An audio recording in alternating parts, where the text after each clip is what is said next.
Molopterus albus, nama latin dari belut air tawar, dikenal sebagai sumber energi dan protein yang cukup tinggi. Kandungan proteinnya setara dengan daging sapi, bahkan lebih tinggi dari telur.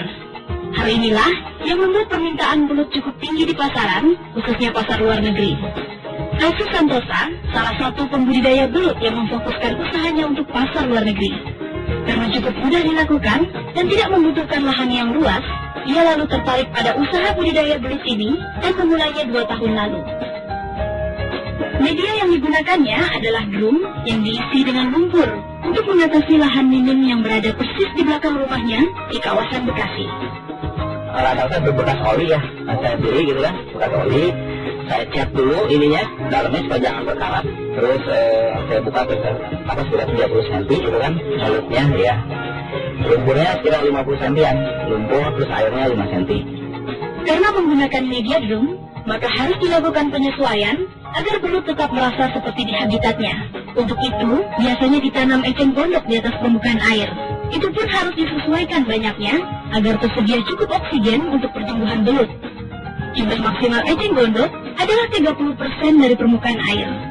Hal lain yang harus diperhatikan adalah temperaturnya agar tidak terlalu panas. Agar belut tetap sehat, sirkulasi air yang cukup juga menjadi faktor penentu. Ciri-ciri belut yang bagus kan makannya dan juga maksimal dalam pertumbuhan itu seperti apa sih?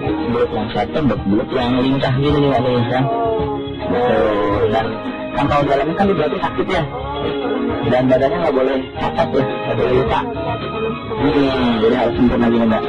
Biasanya belut yang baru datang tidak boleh langsung masuk ini dalam kolam ya. Dia harus di karantina dulu, disimpan di sini dulu selama 1-24 jam. Yang membuat pemeliharaan belut semakin mudah adalah pemberian pakannya yang cukup 1 kali sehari. Biasanya dilakukan pada sore hari, karena belut merupakan binatang malam dan baru mencari makan pada malam hari. Rata-rata pakan itu saya kasih dalam bekicot ya, bekicot terus nasi sutra ya, keomas, kadang-kadang pelet sudah kurang lebih 5% dari bibit. 5% dari bibit. Jadi misalnya saya beli 100 kilo, itu tiap hari harus 5 kilo. Misalnya kayak 5 kilo bekicot, kayak 5 kilo kemas gitu. Sebagai kategori hewan hermafrodit, selama perubahan kelamin, belut akan menjadi kanibal. Itu sebabnya pemberian pakan tidak boleh terlambat, guna menghindari belut memakan sesama. Belut yang umum dikonsumsi adalah jenis belut sawah dan belut rawa. Untuk komoditas ekspor, permintaan belut rata-rata berukuran minimal 400 hingga 500 gram. Berbeda dengan konsumsi lokal, yang biasanya justru menggemari belut dalam ukuran kecil. Belut yang udah siap panen itu umur yang berapa sih kak?